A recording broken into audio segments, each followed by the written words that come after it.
Well, we're going to get started. Again, it's past the hour, so we'll cover it. It's recorded so they can catch up via recording.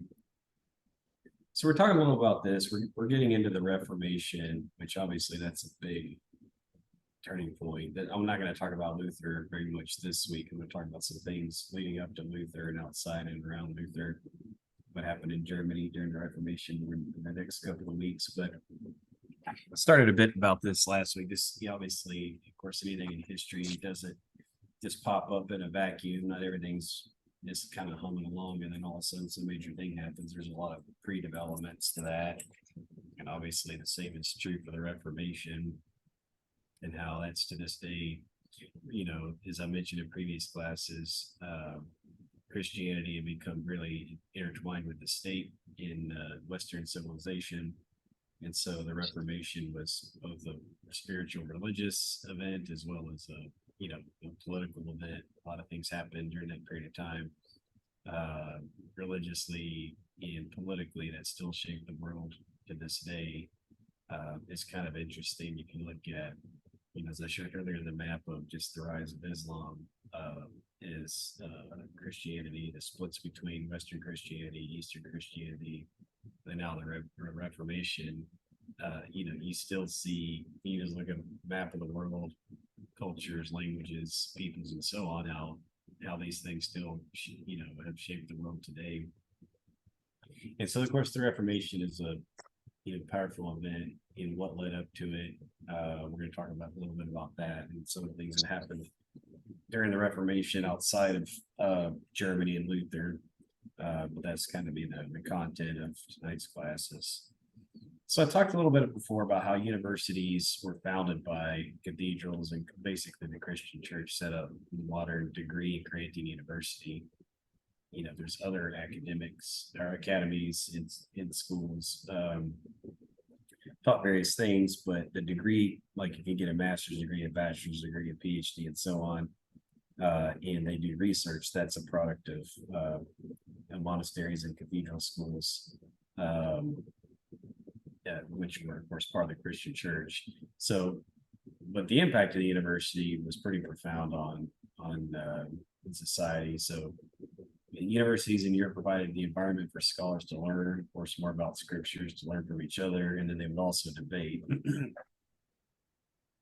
And it's not by coincidence that the main advocates of the pre-Reformation era and the Reformation era were actually university scholars.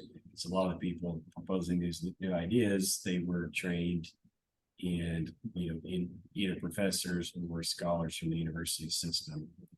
Virtually all of the prominent leaders of the Reformation, we'll talk about these folks: John Wycliffe, John Hus, Martin Luther, Calvin, Erasmus, and Rotterdam. They were highly educated university scholars and professors. So, these things were started a few centuries prior. They spring up, 11th, 12th century, and then the impact of the university had back on the church itself, was pretty profound.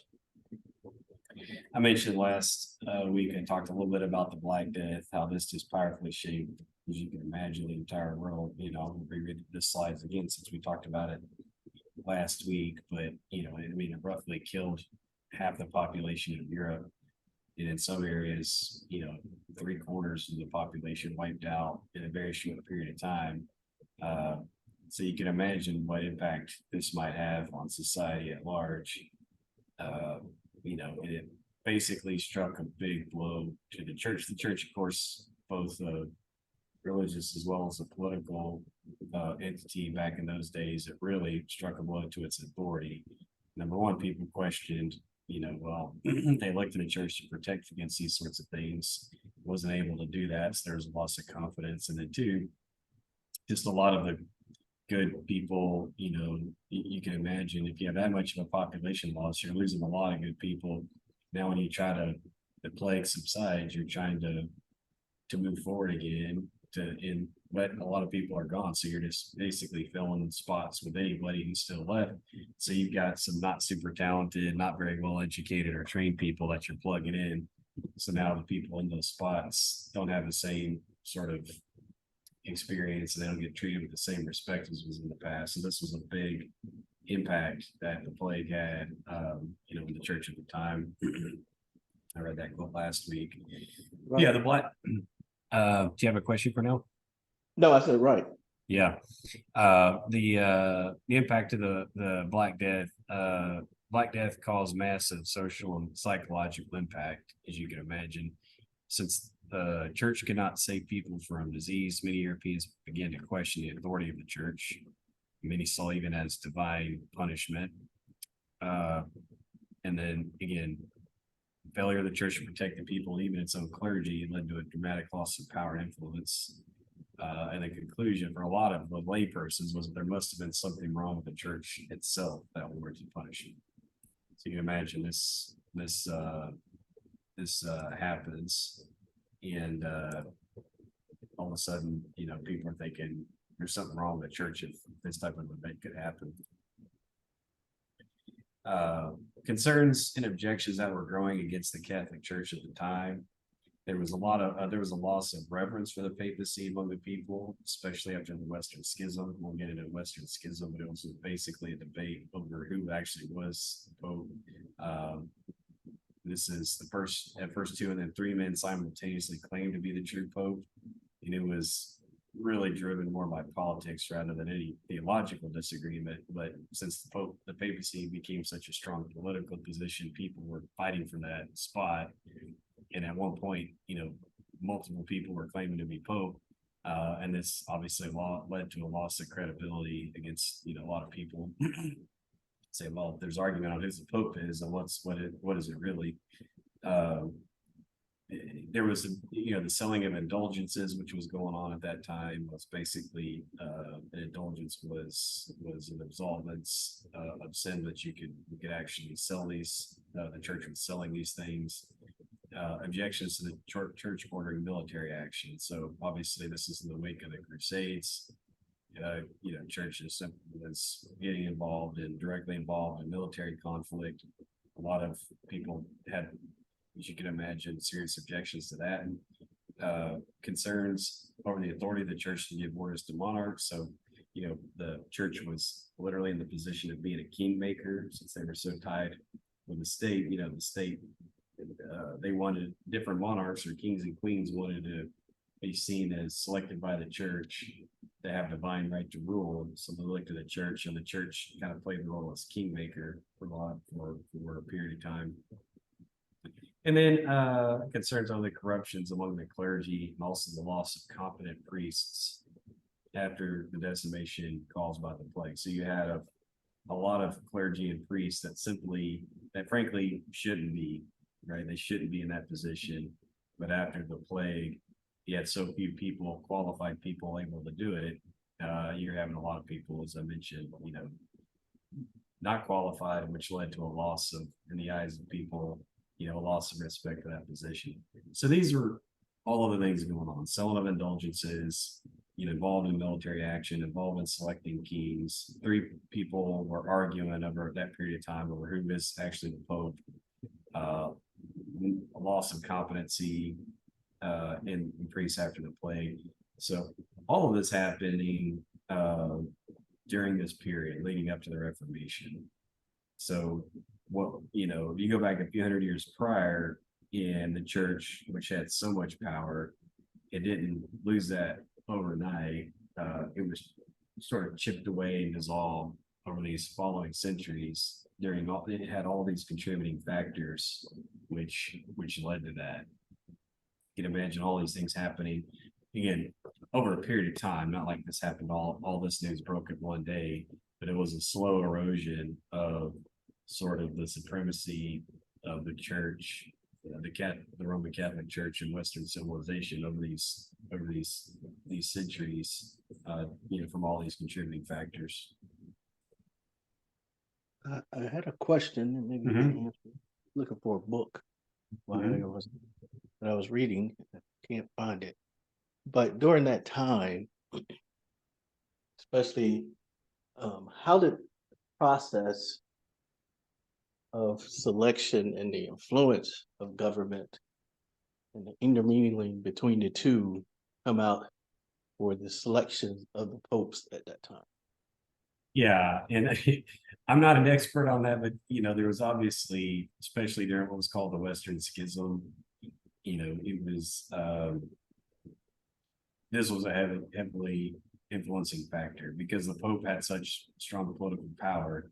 So you had people, different families, different positions of power were trying to get their person, their family member essentially selected as Pope, Right.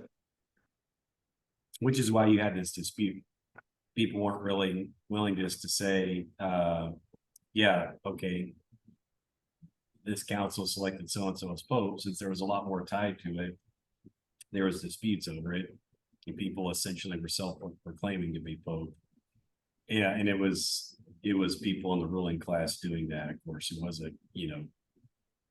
wasn't common everyday folks doing it for the sake of for the sake of true spiritual matters on spiritual concern. It was power grabs by powerful families of people was going Correct. on.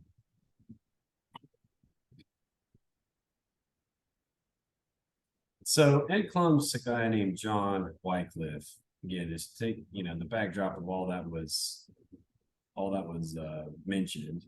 So John Wycliffe, he was born 1320 in northern England to a large family, long settled in Yorkshire.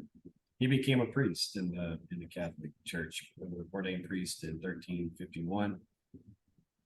Most of his academic career was spent at Oxford. So again, you have these universities, which at that time were, I'm not sure exactly when Oxford was founded. Okay, which began around 1345.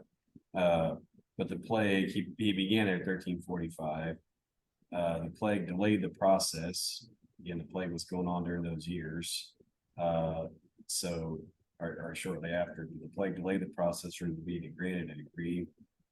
Ultimately, he became a Bachelor of Divinity about 1369, and then a Doctor of Divinity 1372. But he was already pretty well established, considered Oxford's leading philosopher and theologian by then. So again, college educated all the way up to a PhD or a Doctor of Divinity rather in 1372. And then ultimately 1348, he died in central England, having a stroke. Had a stroke while saying mass in the parish church. So he was a priest. He was still doing masses. He still believed a lot of the fundamental tenets of the church. But he had a lot of ideas that were pretty radical at the time. Wycliffe, he was an advocate for predestination, iconoclasm. So if you guys remember previous class, we talked about the iconoclasts in earlier centuries.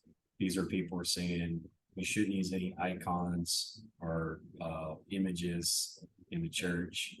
That was settled by an earlier council. Wycliffe, he said no. He thinks he again had the idea that we shouldn't have icons in the church. He was an iconoclast. He regarded the scriptures as the only reliable guide to the truth about God. He maintained that all Christians should rely on the Bible rather than the teachings of Pope Sinclair. So he was kind of a fundamentalist, get back to the scriptures only view on things.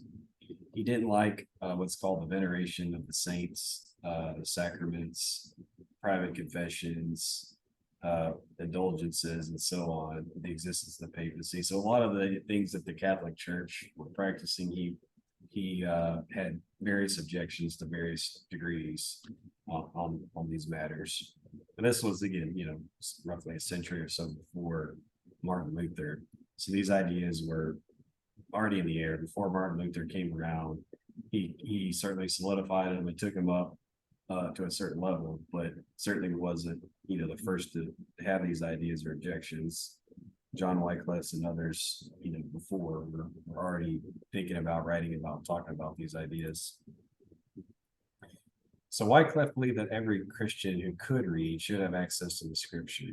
At the time, in the Western Church, only Latin translations were available. So, of course, this was before the printing press. So any type of book was kind of hard to come by, and literacy rates weren't sky high. But even if you were literate, you had to have been able to read and write Latin, essentially, if you were in the Western Church. The Catholic Church only had Latin translations. There was Greeks in the Eastern Church, but in Western Europe, there was only Latin translations that were sort of were considered were available, really. So he actually began translating the Bible into English. The Wycliffe Bible is the name now given to a group of Bible translation, and it's Middle English. If you were to read it, I think I have a slide, the next slide, which has a page from it. You can sort of make sense of it, but it's Middle English, not like a modern English. They were made, they were made under the direction of Wycliffe. I think he did. He probably has some people working for him involved. Some argue that he translated the entire Bible himself. Others argue that he only translated the Gospels and a few of the books and then had assistance from others. But in any case, he was heavily involved and oversaw the translation of the Bible into what at the time was Middle English. At the time, the Catholic Church was against the translation of the Bible from Latin into common or vulgar language. Vulgar doesn't mean like swear words like we mean it now. This means like a common language of people spoke. You had like formal educated languages, Latin and Greek, and then you had vulgar languages, which is what everyday persons spoke, not the academics, translations and so on, but just languages people spoke. And this was one of the quotes in contest, in objecting to translating the Bible into so-called common or vulgar language. It says, by this translations, the scriptures have become vulgar. They are more available to lay, even to women who can read, than they were to learned scholars who have a high intelligence. So the pearl of the gospel is scattered and trodden underfoot by swine. So the idea was that if you give the gospel, make the scriptures available to just anybody that don't have proper training, it's going to be open to misinterpretation and abuse. So this was the objection. And this was Wycliffe's response. He says, Englishmen learned Christ's law best in English. Moses heard God's law in his own tongue. So did Christ's apostles. So the idea, this was the debate. On the one hand, the Catholic Church at the time was saying, well, if people don't have proper training and they get the gospel or the scriptures and they can read it directly in their own language, or they can discuss it in their own language without proper training, it's going to be rife for misinterpretation, misunderstanding. And Wycliffe's counter was like, okay, but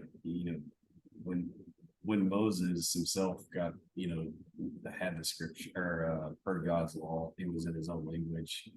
Christ, he spoke what was called Koine Greek in Aramaic, and that was what his apostles understood. So he's saying that was his argument on why people are best in the language they speak, and that was his argument for why it should be translated into common, so-called vulgar language. But again, this see that as a repetitive theme of dealing with the Sanhedrin during the time of Jesus, because they had all the knowledge, and they even in the Gnostic teachings, some of the Gnostics that broke off during that time, broke off with the understanding that it had to come through them. Sort of the same thing. It's some of the Mormon practice. Some of the Mormon practices, there is this infinite wisdom, and that infinite wisdom should come through them, and they hold the key, and they're the ones for the true interpretation and reading, that it has to go through them to follow. You just have to trust in them to read it correctly. Yeah, that's a good point. I think the idea, and I think most let's say denominations of Christianity, I think it's safe to say now pretty much completely embrace that idea, which is there is no special and privileged knowledge or wisdom or information. It's available. There's an attempt to make it available to all, and it's commonly published and communicated, and it's not like for the elites or the academics or the scholars. But for this period of time, at least, and probably for some centuries prior to that, you're absolutely right. That wasn't the case. It was more of a kind of a special or privileged information. And you're right. I mean, in the early days, that's why they called them the Gnostics, because we have this special information. And that's kind of a sign of certain other, groups where they try to lock the information, and only when you achieve a certain status do you get the rights to access that set secret or special knowledge. And yeah, that's a good point. And it wasn't that way in early Christianity, certainly. I don't think it's that way for the vast majority of Christianity today, but there was this certain parts of Christianity for certain periods of time, the idea that this is for, a select learned class or scholarly class or, privileged class and so on. And it's a good connection, I think, to the Sanhedrin, as you mentioned, where, these are things only for certain groups of society to know about, contemplate, talk about, and so on. It certainly wasn't that way from Christianity in the beginning. It's, I think, pretty safe to say it's not that way currently today in Christianity.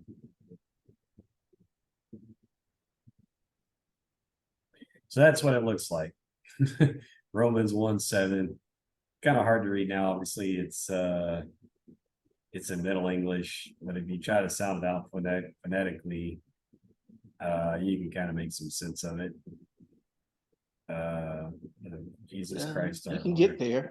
Yeah. Yeah, reach your grace. It takes a Yeah. moment just to get through, but you can see the words. It's like reading a whole bunch of misspellings. So Yeah. Yeah. I just got a kick out of it because when I first read it, I was like, this looks like gibberish. And then I was like, okay, if you know the verse, you can like, okay, Paul, the servant of Jesus Christ. I don't know what clement means, chosen, maybe an apostle, departed into the gospel of God, which he had, behold. Anyway, you can kind of get through it. When I'm good. Yeah. Part I'm into not, the gospel of God, which he had. I'm not suggesting it should be one your on your rotations of translations that you read from, but Yeah, you you had can. to do it. That's why you had to do the parallel verses. Yeah, So, exactly. that's what it is. But you can get. I was actually surprised at how much you can pull out of it. Yeah. I mean, I can tell you this: I could follow this a lot easier than I could Latin. But anyway, it was obviously written into common language at this time, 700 years ago or so. But just thought that was interesting. So But it's because my wife, mhm, excuse me, my sister-in-law, she homeschooled a child, mhm. and she um, was pretty much raised Catholic early on, so she still taught Latin as an elective for the homeschool group, which Yeah, is vaguely, you rarely ever hear of Latin being offered as a class nowadays or so speech. It's yeah. more, which when she was learning, I was like, "You teaching her what?" Well, it's a really interesting point because again, it's easy for us to think about, oh, these crazy, people from whatever 700 years ago, 600 years ago, they were insisting on Latin. But you got to keep in mind that it wasn't just the Christians or the Catholics that were learning and teaching Latin. That was the common language Yes. of academia, right? So it didn't matter. Like if you were a scholar of any type, if you wanted to publish a paper on any subject, it was in Latin, you know. Yeah, that was the Uh, two things in my high school: it was Latin or Spanish. Or yeah, that was and it it. was exactly, and it was that way for many, many centuries. So, you know, it's easy. I don't want to be. It's easy to be excessively judgmental on people when you look back in the past. So you don't have the full context. So there was good reason to insist upon Latin. It wasn't purely arbitrary, right? I mean, again, there's more nuances to it. I mean, the example I give is even, 300 years later, Isaac Newton published his famous work of physics, mathematical principles of natural philosophy. That whole thing he published in Latin. It wasn't in English, you know. Mhm. So that I was mean, you 300 think about years it later. during the early years, Latin was the foundation for breaking down the root words of everything. Yeah, I laugh about that now because the movie about the Greeks comes to my mind when he said the root word of everything is Greek. oh, my big fat Greek wedding, I I think think that is, Greek word, yeah, So, yeah, but when you go and you're trying to do translations back in the day, everything went back to the root of Latin. It didn't go through Greek. Then you really dive into church, and you find yourself just entwined in just the Greek and the Hebrew. Although the Latin is there, sometimes when you look up stuff to translate to get it to it, but you're really skipping that step that used to be the foundation of everything. yeah. It's interesting, and even if you travel around, you'll see inscriptions on monuments and stuff. Uh, Especially if you go to Europe, you'll see things still inscribed, in old monuments in Latin, and it's amazing. If you read it and you think about each word, you can sometimes figure out what it's getting at or what it's trying to say, just because Latin is kind of confused so much. So even some words wouldn't come to mind. You read, oh, I think I know what it's getting at, because Latin's just kind of gotten infused so much in culture, and of course, Spanish. My wife speaks Spanish, so Spanish is a Latin rooted language, as is French and many others. So the roots of those words are obviously still around, and there's a lot of Latin in English. It's a Germanic language, but a lot of Latin got infused into English. um so this group called the Lollards, and the Lollards actually means mumblers, but it was adherence to Wycliffe's teachings. So Wycliffe gave those teachings. He had a group of followers that got on board, and they were called the Lollards, and there was a group of them. Wycliffe, he wanted to do away with the existing hierarchy of priests and replaced it with poor priests, as he called them, who lived in poverty, didn't have any vows, received no formal consecration, and preached the gospel to the people. So this doesn't seem maybe like a very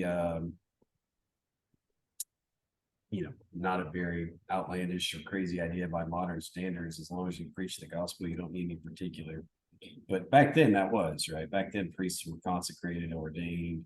They had very specific training. There was hierarchy. You've got obviously the Pope, cardinals, bishops, priests, and so on. So there's a whole system. And to say, all right, you don't need that. You just take, four priests, you travel around, you preach the gospel. So that would have been, I'm not saying it's equivalence and function, but in let's say perception, it would be an equivalent would say, what if I said, guys, I don't think you need to have education or training to be a doctor. That's how big of a shift that would be, at least in the minds of perception, because every doctor has gone through an incredible amount of training, and they're involved in a medical system, and they've got a title and so on. And that was the way it was for priests back then. Now imagine you come around and somebody says, all right, we can do away with all of that. You just need to know this or that, and you don't need to go to med school, something like that. So again, I'm not saying that it's functionally equivalent. I'm saying that as far as the radical idea back then, that was pretty radical. So without an academic background, educated at all, only in English, the Lollards were energized by the translation of the Bible into the English language. These itinerant preachers eagerly spread the gospel teaching. So now they could either read or be read to, like some of them, if they were literate in their own tongue, in the English, like in the version I read to you, they could either read it themselves so they had access, or they could hear other people read it and they could understand it. You got to imagine before, uh, you could, the Bible was, you heard it being read, it was in Latin. So if you spoke your common Middle English back then, you went to Catholic mass and church, there would be readings, but it was in Latin. So you didn't understand it. Unless you're educated. The educated, of course, could read and write and spoke Latin, but the commoners couldn't. Well, this is a big difference. So, again, in the early church, I mentioned they would be corporate worship, they would always read the scriptures. But guess what? In the early church, the scripture was written in Koine Greek, which was the common Greek, and everybody spoke Koine Greek. That would be like, well, if I had some, imagine the United States Constitution, for example, it's written in English. So we all speak English, we read it now. Okay, everybody understands it. Fast forward 1,000 years, and imagine the United States isn't even speaking English anymore. We're speaking Spanish by then. We're speaking some blend of who knows what. English, Spanish, Portuguese, whatever. I don't know. And we got this blend, and now we say, no, but we're going to read the Constitution in 1,000-year-old English language. Nobody, unless you study it, you don't even know what that means anymore. So that's kind of what happened. The church continued to read the language, but Greek and Latin used to be languages people spoke. But now they kind of froze that language, but language evolved. They kept reading it, but commoners couldn't understand it anymore. So Wycliffe says, you say that right. Mhm. Well, you're saying that. Sorry, No problem. but we just had a conversation this week about kids and cursive writing. They don't even teach cursive writing these days, so they couldn't even probably read the Constitution right now because they're not familiar with the writings.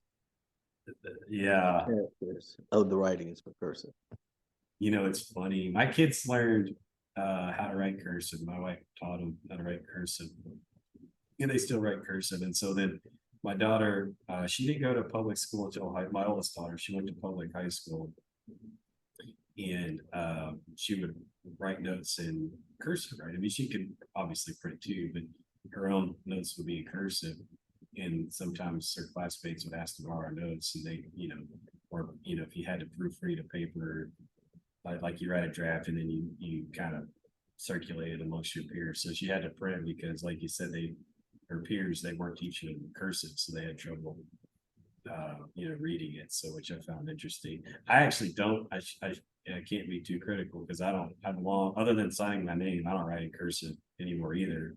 I probably could if I had to, but it would be really ugly and it'd take me a while. So because of my trade, I go back and forth. Yeah. Trade of a landscape architect school, so we had to learn how to write and print. Yeah. Back in the day, and write all our letters architectural. So with that, I created a style architectural, writing my print, following some different other architects. So I created my own little lettering system based on how I would write my stuff. But then sometimes I catch myself, and when I do my notes, it'll be half written and print, trying to keep that practice and my architectural, and then the other half would be scribble and cursive. So yeah, I imagine when they go back and I pass away, they're gonna be reading this stuff. It's like, why was he going back and forth? yeah, probably so. Mhm. So I'm not gonna read. I'm just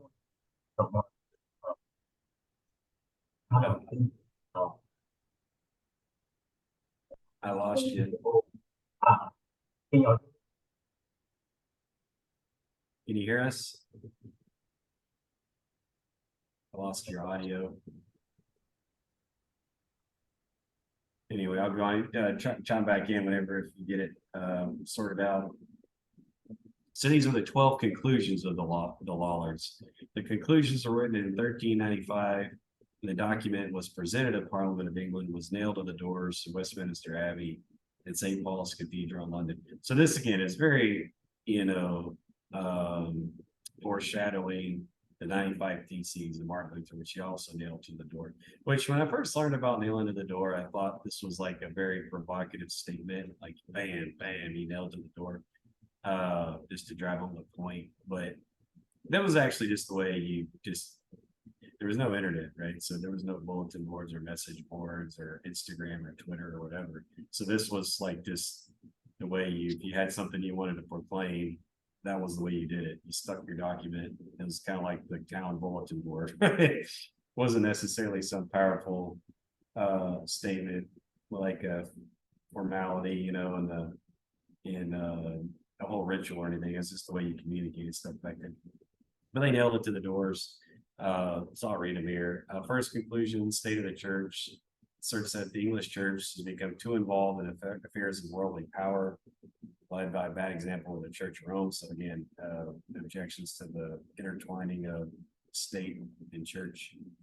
The priesthood asserts that the ceremonies used for the ordination of priests and bishops are without scriptural basis or precedent. And thought this was, again, they were more focused on scriptures, so they didn't like the way the processes of ordination of priests. Clerical celibacy asserts that the practice of clerical celibacy has encouraged sodomy among the clergy. So they're saying, you force these priests to be celibate, so now you're having other sexual problems with them. That was an objection they had. They had for a conclusion, they didn't like the doctrine of transubstantiation. They thought that led to worship of everyday objects. They objected to exorcisms and howlings, and asserts that exorcisms and howlings carried out by priests. They said this is like a type of witchcraft. Six conclusions: clerics and secular offices.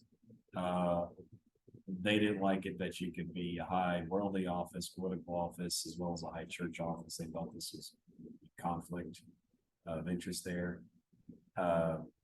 They were against prayers from the dead.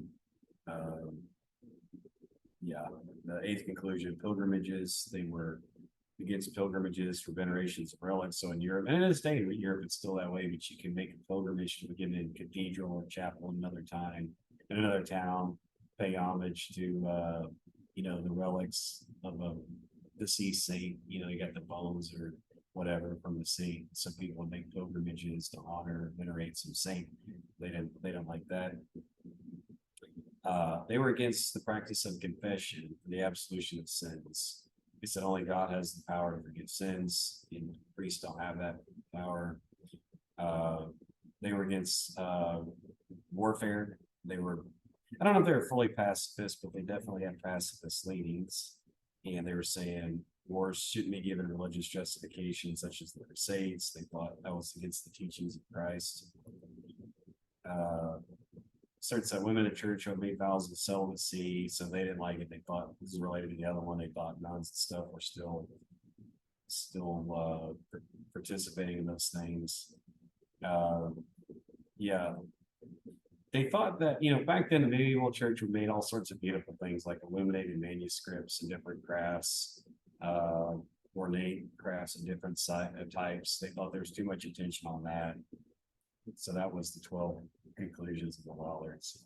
And again, this was, roughly a century before Martin Luther's teaching. So you can see already, there's nothing new under the sun. It wasn't like the church was just kind of, trucking along, and then on the scene came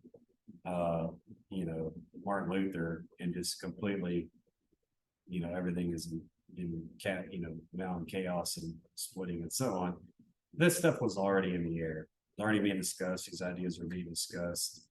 Again, building up to it, there was a loss of confidence for a lot of reasons, and Wycliffe and his followers already started to articulate these things and found some audience. It wasn't as successful ultimately as the Reformation. A lot of times it's kind of like, the rock and the stone. It takes a few rocks before you actually can topple it over. And that's common in history. It's usually the moment something takes root and takes off, doesn't mean that idea was new. It just means that there was enough momentum finally for it to take root and take off. So John Huss, he was another pre-reformer. He was a Czech priest. Again, Wycliffe was also a priest, and John Huss was a priest, also university trained. So you see that theme pop up. These were not people outside the church. These were not people who were, unbelievers or heretics or anything of that type. They were priests and philosophers trained in Christian universities who were making these objections. And again, we'll get to it later, but they were not thinking of starting new denominations or churches at the time. They were trying to do what in their mind was reform, right? Or the church, essentially. They didn't have it in their mind, like, hey, I'm going to go start the Baptists now. We're going to go over here and have our own church. I mean, these were priests that were, what they viewed were doing things to improve the church that they were in. Yeah, so he was a early Christian reformer, pre-reformer, I suppose you call him, and he was trained at the University of Prague, and he's now modern Europe, of course, Czech area, but heavily influenced by Wycliffe, so he really liked the ideas of Wycliffe. He spoke out against indulgences and said that man obtains forgiveness of sins by repentance, not money. So he's strongly against the objection of the indulgences. Get back then, he studied the history of it, indulgences, the Crusades, kind of the ornate arts and chapels and so on that they objected to the reform. These are linked because indulgences was the way the church could increase, revenue and funds to pay for some of these things. So they're often linked during this period of time in the minds of the people who took objections to him. As you see again, he also objected to the Crusades, asserted that no pope or bishop had the right to take up the sword in the name of the church. You should pray for your enemies and bless those that curse you, right? So he had the same objection. You'll see this theme throughout the Reformation. Certain things they viewed as abuses and they wanted to rectify and correct.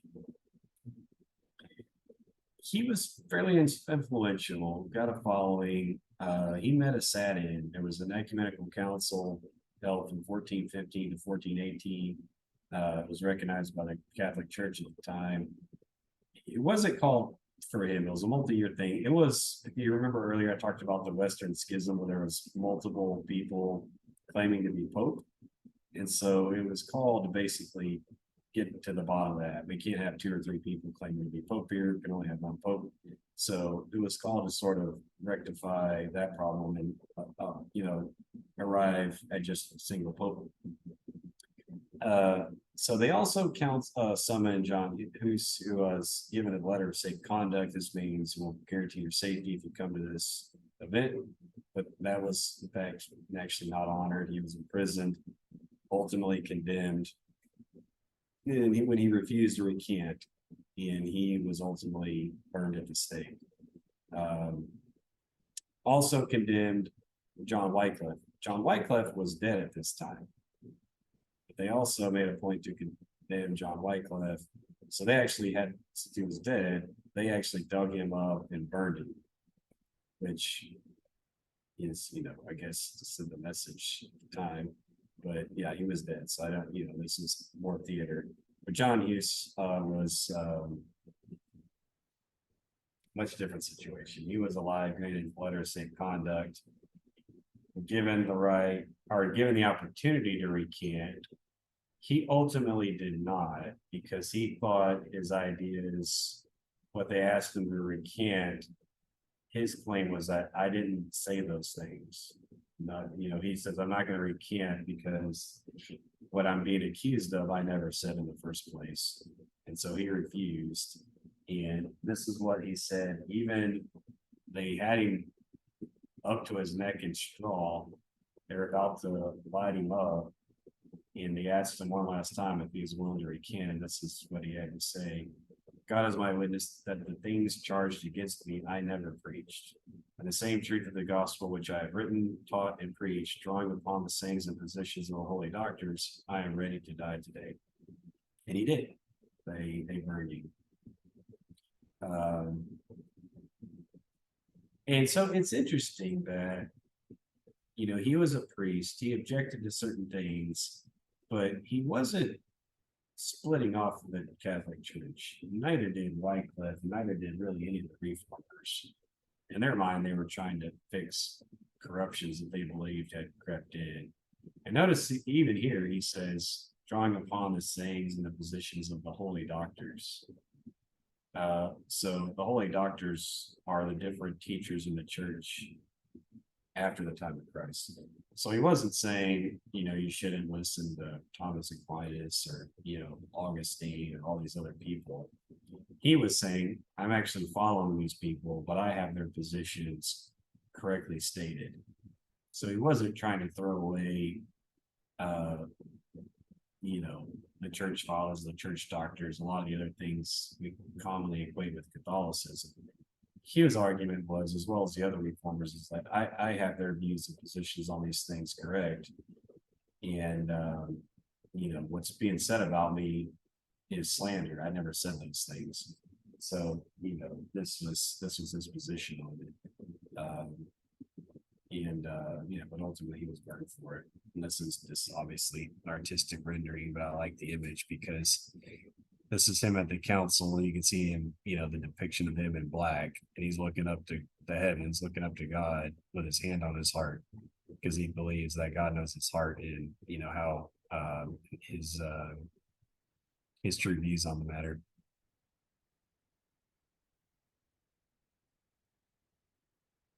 So sad story for John Huss. Again, there's the church is made filled with people. So, stories like this, obviously people have not acting, according to the gospels.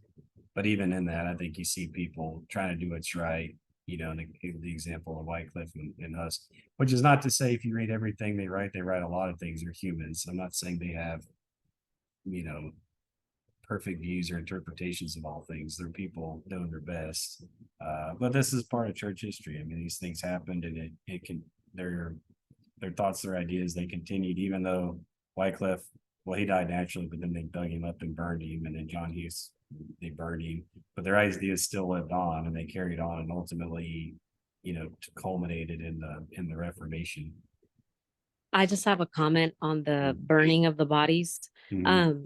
For the Catholic, they believe in the resurrection, right? When Christ's second coming, you don't want to burn you didn't want your body to be burned because you want to resurrect. And so for them, I mean, I'm not trying to speak for them, but I would imagine for them it would have been a big deal, or very devastating to have had their bodies burned, because they believed in that. They believed in Christ's second coming, and you didn't want your body to be burned. You wouldn't burn a Christian's body. Yeah. So it would have been devastating to them. That's probably why they dug up Burned him. Yeah. and Wycliffe's body and burned it, just so he wouldn't be a part of the resurrection, like sending a message. Yeah. Yeah, that's a good point.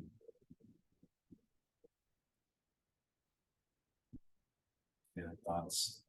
So let's go a little bit. I don't think we're going to get all the way through the Reformation outside of Germany, but I wanted to talk about some of these things because, again, the Reformation was, if you read about it now and you look it up, you're going to find about Luther, the 95 Theses, which we will certainly get to that. But it was a lot of things, right?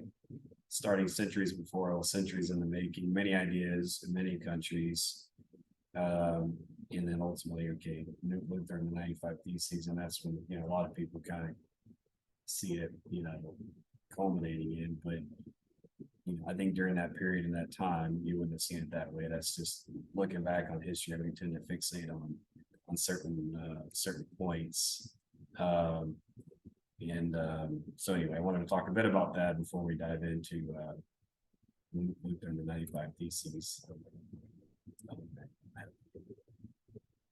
So a little bit again, it's you have to talk some about the politics. So this is what was happening with England and the church, the Anglican Church, what we now call the Church of England. So this was far more of purely a political endeavor than it was a religious one. It wasn't so much that it was being prompted by the disputes over indulgences and so on and crusades. It was really just more purely political matter. English church renounced papal authority when Henry VIII sought to secure an annulment for Catherine of Aragon in the 1530s. This is a pretty well-known historical event. You've probably seen this in pop culture, movies, and so on. He wanted a divorce. He wanted a male heir. Catherine of Aragon wasn't able to provide that, so he was trying to get out. He ultimately got an annulment, and then when the Pope didn't want to grant that, so yeah, he took matters into his own hands. So the move was really purely political, not a theological debate. Henry VIII really didn't care about Reformation theology. So all these ideas of Wycliffe and use and so on, wasn't that he was so on board with those. He was really with his political positioning. So he actually maintained a strong preference for traditional Catholic practices. And during his reign, both Protestant reformers were actually unable to make many of the changes in the history of the church. And people are, oh, we got Church of England. They are trying to institute changes. They actually weren't terribly effective in doing that. And actually, during Henry's reign, there was trial for heresy of Protestants as well as Roman Catholics. So, if you were to go to an Anglican church today, and you're neither an Anglican nor a Catholic, you would probably see them as really similar. Another interesting thing happened because the Roman Catholic Church had monasteries, right, all over Europe. And they control these monasteries, and a lot of people employed by them. They have property, obviously, people, and so it was powerful assets that they had. Henry VIII disbanded Catholic monasteries. They had priories, convents, priories, and whole 9 yards. He did that in England, Wales, Ireland, appropriated their income, disposed of their assets, and reassigned or dismissed their former members and functions. So imagine you got all these monasteries, churches, friars, convents, and so on. And he just basically said, this is a Church of England now. And a lot of them, he just took over their assets, reassigned them, and so on. So Professor George Bernard had this to say about it. The dissolution of the monasteries in the late 1530s was one of the most revolutionary events in English history. There were nearly 900 religious houses in England, around 260 for monks, 300 for regular canons, 142 nunneries, 183 friaries, some 12,000 people in total, 4,000 monks, 3,000 canons, 3,000 friars, 2,000 nuns. One adult man in 50 was in a religious order. The total population estimated at the time was 2.75 million. So imagine 2% of the population is employed by one of these in England. And now you just disband them. You say the Catholics, these are not yours anymore. This whole thing that's kind of intertwined within English society is now disbanded. Somebody take over, appropriate the income, and so on. What kind of impact this would have? It had a pretty powerful impact. And still, you see things like this still in the United Kingdom, right? It was disestablished during the dissolution of monasteries. So you just kind of have like these ruins. So this is happening all over England. Then what else happened? Okay, during the Church of England, Henry VIII died in 1553. His daughter, Mary I, took over the throne. She was Catholic, so she returned the Church of England to the authority of the papacy, thereby ending the first attempt at an independent Church of England. So during her co-reign with her husband, King Philip, many leaders and common people were burned for the refusal to recant of the Reformed faith. These are known as the Marian martyrs, and the persecution led to her nickname of Bloody Mary. So Bloody Mary, this is this Mary. So you have the Church of England. They split off from the papacy. She's Catholic. She returns into the papacy. There's people who are like, nope, I'm not going back to the Catholic Church. I'm not repenting. I'm not coming back. Some of them were prosecuted and ultimately killed. And then in the public, she was Bloody Mary.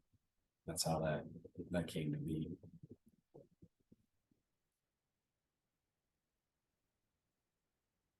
And then the Act of Supremacy, 1558, passed under Elizabeth I, chartered a course where our English church was to be both Catholic and Reformed.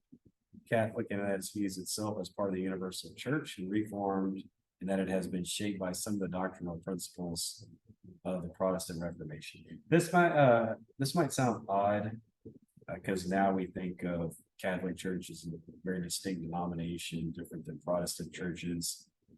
Catholic, the root word, it's a Greek word, it actually means universal.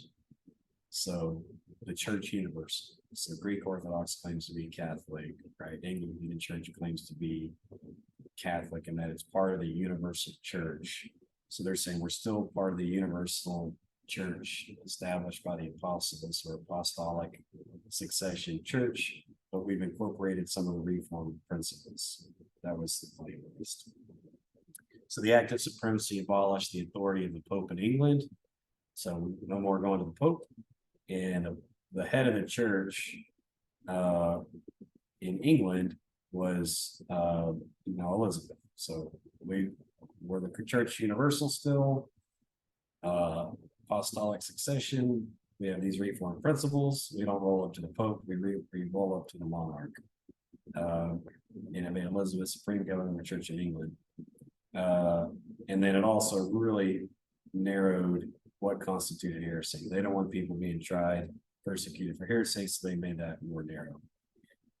And I believe, I'm not an expert in modern English law, but I believe the king or queen of England is still still over the Church of England, if I understand. I don't know if that's purely a ceremonial position. One of you English scholars may be able to chime in and know that better. But I'm fairly certain that's still the case.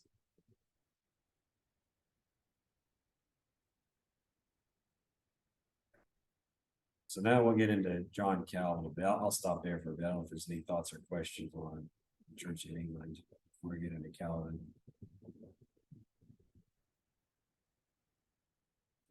Okay, we'll get into Calvin. We're not going to finish on Calvin tonight. We could spend a long time on him. But he was born in 1509 in France. Again, mentioned the universities. These were mostly the reformers, early reformers were very highly educated folks. John Calvin was a law student at the University of Orleans in France when he first joined the cause of the Reformation. In 1536, he published the landmark text Institutes of the Christian Religion, which was an early attempt to standardize the theories of Protestantism. Because early on, it's called Protestantism. Just Protestant is from the word protest. So it doesn't mean you've got your own theology. It just means, if you look at what the Lollards under Wycliffe, John Hughes, and so on, they weren't really, I guess in a sense you could say they were proposing new theological ideas, but not so much.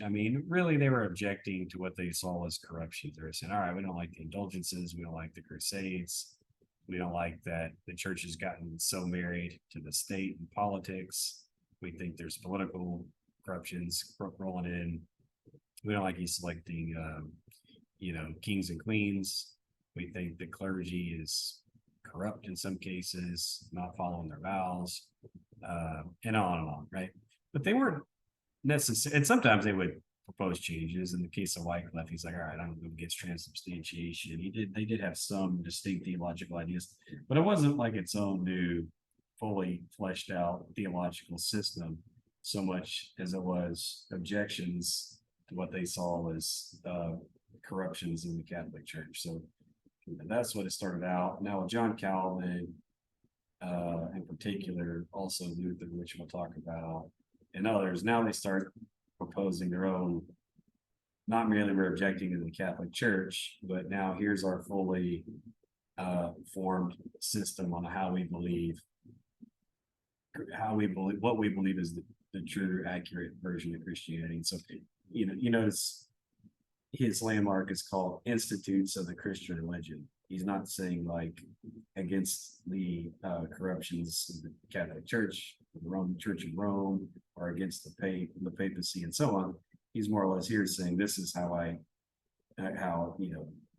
Christianity truly is, or how it ought to be at least. So again, Calvin was a law student at the University of Orleans, first joined the cause. I took this already. Calvin lived in Geneva briefly until anti-Protestant authorities in 1538 forced him to leave. He was invited back 1541. Upon his return from Germany, where he'd been living, he became an important spiritual and political leader. Calvin used Protestant principles to establish religious government. In 1555, he was given absolute supremacy as leader in Geneva. So kind of odd. It was really hard for them to sort out. So even though they were like, religion's too intertwined with the state, they so some of them gained political power themselves. But these were not merely, we think now of, if you've had an argument, maybe if you're young, maybe you still have them, I don't know. When I was younger, I used to argue ideas. These were purely religious or spiritual matters. If somebody had a belief or a view that I disagreed with, it was a million miles from my brain about political interference from these things. I wasn't thinking about personal safety. I wasn't thinking about where I might live. I wasn't thinking about being ostracized, anything of that type. It was merely a matter of what do I think is true? What does this person think is true? We'll dispute it, right? It wasn't the case back then. The stakes were completely different. Maybe you're excommunicated. Maybe you got to literally leave the country. Maybe you'll be imprisoned. There was a lot tied into it beyond merely, I believe this is accurate and true, and we're going to argue about it. He actually did formally break from the Catholic Church around 1530. So unlike Wycliffe and Hughes and others who never actually did break from the church, Calvin did. And after religious tensions erupted in widespread deadly violence against Protestant Christians in France, Calvin fled to Switzerland and Basel. 1536, he published the first edition of the Institutes. That same year, Calvin was recruited by Frenchman William Farel to help reform the church in Geneva, where he regularly preached sermons throughout the week. Calvin lived in Geneva briefly until anti-Protestant authorities in 1538. They actually forced him to leave, so this guy's getting forced out kind of all over Europe. He was invited back again a few years later upon his return from Germany, where he'd been living as an important spiritual and political leader. Again, he was a lawyer too, right? Calvin used Protestant principles, established religious government, and he was given supremacy.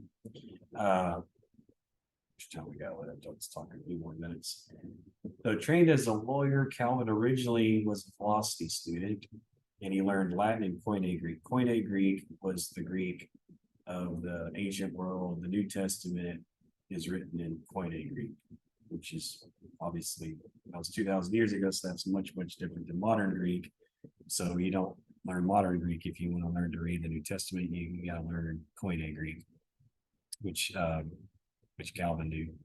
So he was equipped to transfer his focus on theology. Somewhere around the time he left the Catholic Church, he had claimed to have a religious experience. He says, God, by a sudden conversion, subdued and brought my mind to a teachable frame, which was more hardened in such matters than might have been expected from one in my early period of life. Having thus received some taste and knowledge of true godliness, I was immediately inflamed with so intense a desire to make progress therein, that although I did not altogether leave off other studies, yet I pursued them with less ardor. So he's saying, basically, he had religious experience. He says he received some taste and knowledge of true godliness. He didn't stop practicing law and his other, secular endeavors, but he didn't do them with as much passion. And from then forward, his passion was really on theology.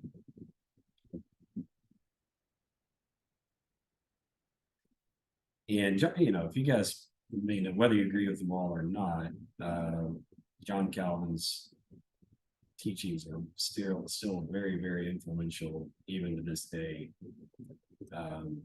His religious teachings emphasize the sovereignty of the scriptures and divine predestination, a doctrine holding that God chooses those who enter heaven based on his omnipotence and grace. His teachings were incredibly influential in his day. He had incredible influence, really, obviously even political, but his ideas theologically great influence, and they remain influential in many denominations today.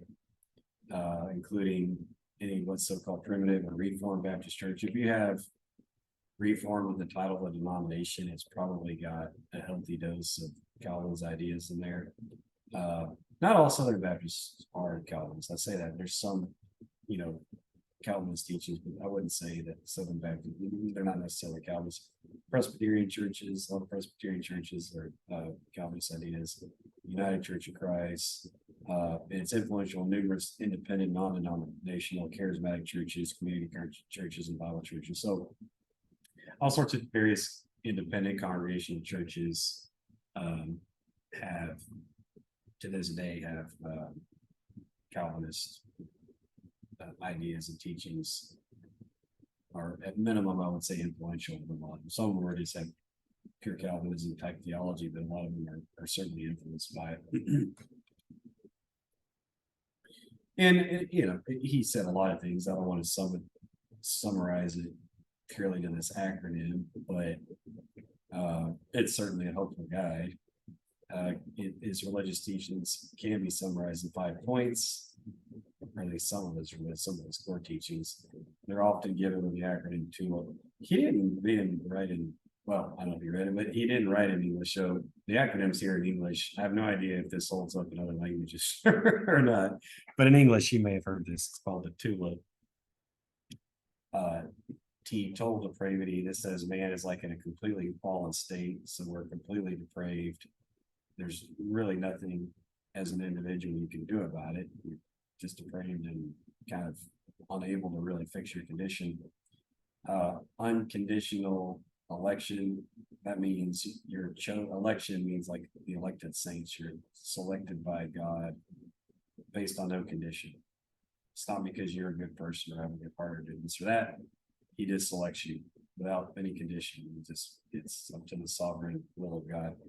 Limited atonement, this means that Jesus did not die for all.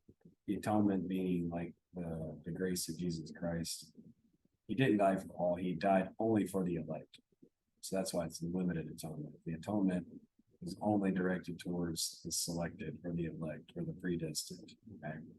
So that's what the atonement is for. He didn't die for the non-elect. Irresistible grace, which means it doesn't matter if you want it or not. If you're one of the elect, the grace is irresistible. You have to answer the calling. And then P is perseverance of the saints, which you may have heard is once saved, always saved. So this basically means if you are one of the elect, Jesus did die for you. That grace is irresistible. And if you're a saint, once you're a saint, you're always a saint. It doesn't really matter what you think about it. I mean, it's irresistible. So you're a saint forever after. And this is known as the two. And again, there's more to Calvinism than that, but if you understand these 5 points, that's basically at the heart of a lot of it. Again, he never used such a simple outline, nor the acronym. I don't even know if that acronym makes sense in French, Latin, or whatever he wrote in.